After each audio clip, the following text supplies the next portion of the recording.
Assalamualaikum warahmatullahi wabarakatuh.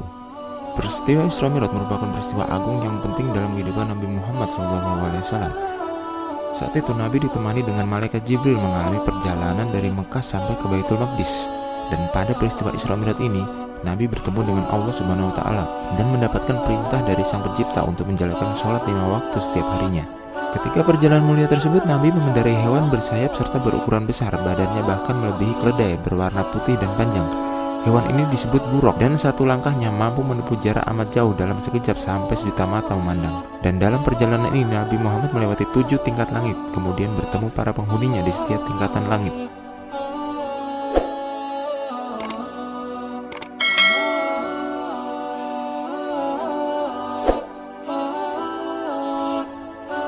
Berikut ini penghuni langit 1-7 yang ditemui oleh Rasulullah SAW.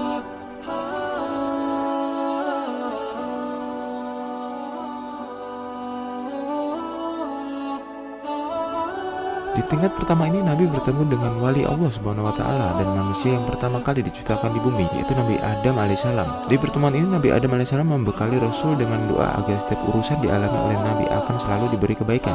Setelah bertegur sapa dan saling mengucapkan salam, kemudian Nabi Muhammad SAW pergi dari langit pertama untuk melanjutkan perjalanan ke tingkatan kedua.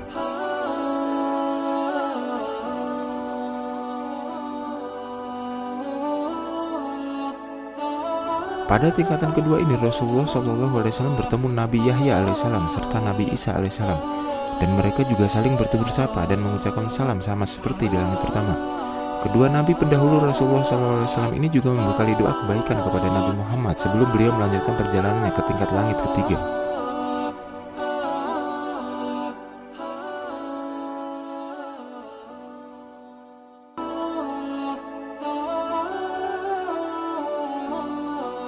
Di tingkat ini Nabi bertemu dengan penghuni langit ketiga. Beliau adalah Nabi Yusuf alaihissalam, manusia paling tampan yang Allah Subhanahu wa Ta'ala pernah ciptakan di muka bumi. Tidak hanya doa kebaikan yang diberikan kepada Rasulullah saat itu, mereka bertegur sapa dan saling mengucapkan salam. Rupanya Nabi Yusuf alaihissalam juga memberikan setengah kemampuannya untuk Rasul sebelum ia terbang melanjutkan perjalanannya.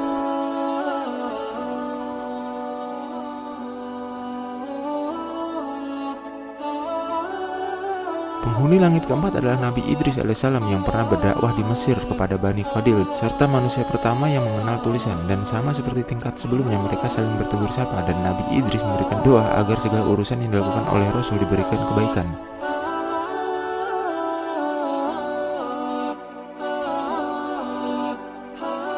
Di langit kelima ini Rasulullah bertemu dengan Nabi Harun alaihissalam yang mendampingi Nabi Musa alaihissalam dalam melepaskan Bani Israel dari tangan Fir'aun. Nabi Harun alaihissalam dikenal sebagai seorang yang pandai berbicara serta meyakinkan orang.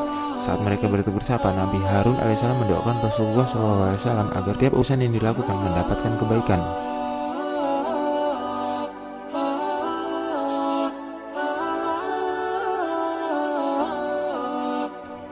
Setelah bertemu dengan Nabi Harun alaihissalam di tingkat sebelumnya, disinilah Rasulullah berjumpa dengan Nabi Musa alaihissalam yang sudah membantu Bani Israel terbebas dari Raja Fir'aun dan menuntun mereka kepada kebenaran ilahi. Dan ketika Rasulullah bertemu dengannya, mereka saling mengucapkan salam seperti dua sahabat yang sudah lama tidak pernah bertemu, di mana penuh dengan keakraban. Sebelum Rasulullah terbang meninggalkan tingkat ke-6, Nabi Musa alaihissalam memberikan doa kebaikan.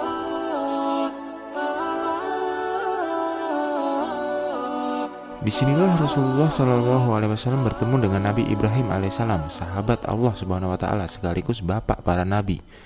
Di sini Rasul diajak untuk pergi ke Sidratul Muntaha sebelum beliau bertemu dengan Allah. Dan Sidratul Muntaha ini adalah menjadi tanda akhir dari batas langit ketujuh. Sidratul Muntaha juga merupakan tempat Rasulullah SAW berdialog dengan Sang Pencipta dan menerima perintah sholat 5 waktu.